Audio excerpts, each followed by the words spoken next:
Tommy has proposed to me again. Tommy really does nothing but propose to me. He proposed to me last night in the music room when I was quite unprotected, as there was an elaborate trio going on. I didn't dare make the smallest repartee, I need hardly tell you. If I had, it would have stopped the music at once. Musical people are so absurdly unreasonable. They always want one to be perfectly dumb at the very moment when one is longing to be absolutely deaf. Oh, and then he proposed to me in broad daylight this morning in front of that dreadful statue of Achilles. Really, the things that go on in front of that work of art are quite appalling. Tommy's so annoying in the way he proposes. If he was to propose at the top of his voice, I should not mind so much. That might produce some effect on the public. But he does it in a horrid, confidential way. When Tommy wants to be romantic, he talks to one just like a doctor. I'm very fond of Tommy, but his methods of proposing are quite out of date. You may say what you like. I can't agree that Teresina's quite as complex as you think she is.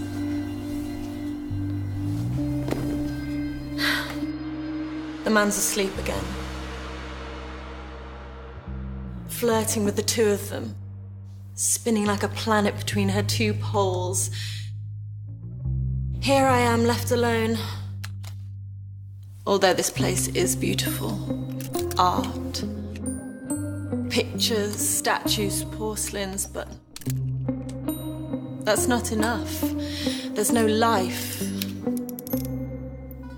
This life is giving the man softening of the brain. I'll never entertain again. People ought to know whether they're coming or not. But they accept and regret and regret and accept. A fiasco. An utter fiasco.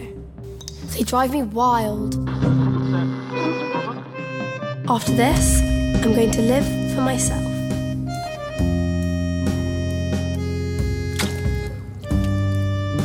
Le triangle. Jamais devenant l'hôtel de Dieu. Et je ne demanderai jamais cette bénédiction pour une si fût moquerie de celle de mon mariage avec George Arthur.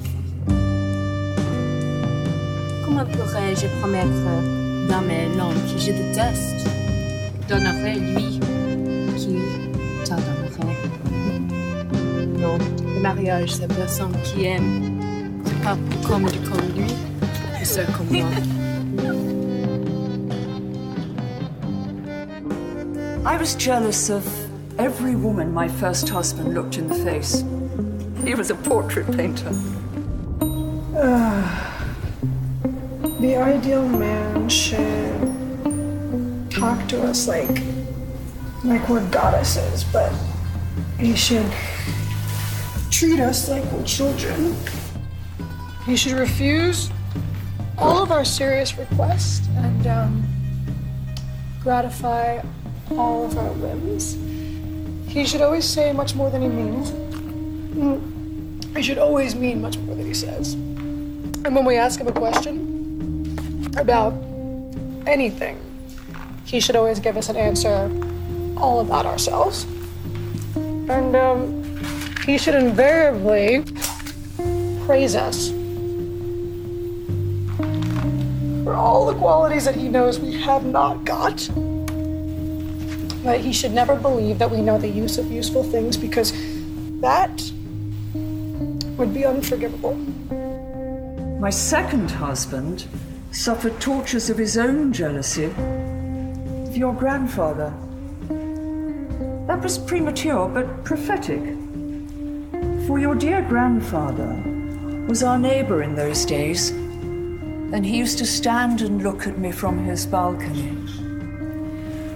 When I think of the times I've walked into my first husband's studio, shaking all over, to see what sort of woman he was painting this time, and how much of her. And of the times when I'd glance up at your grandfather on his balcony and let my dear second husband imagine, God forgive me, that I was smiling at him. And yet, he should always be ready to have a perfectly terrible scene whenever we want one and to become miserable. Absolutely miserable at a moment's notice. Well, now they're in heaven, all three. And I'm almost sorry I worried them so. I never travel without my diary. One should always have something sensational to read on the train. If everybody's like you, a love story would soon be over. Matrimony ought never to happen till after other adventures. After all, God promised men that good and obedient wives would be found in all corners of the world. Thankfully, he made the world round.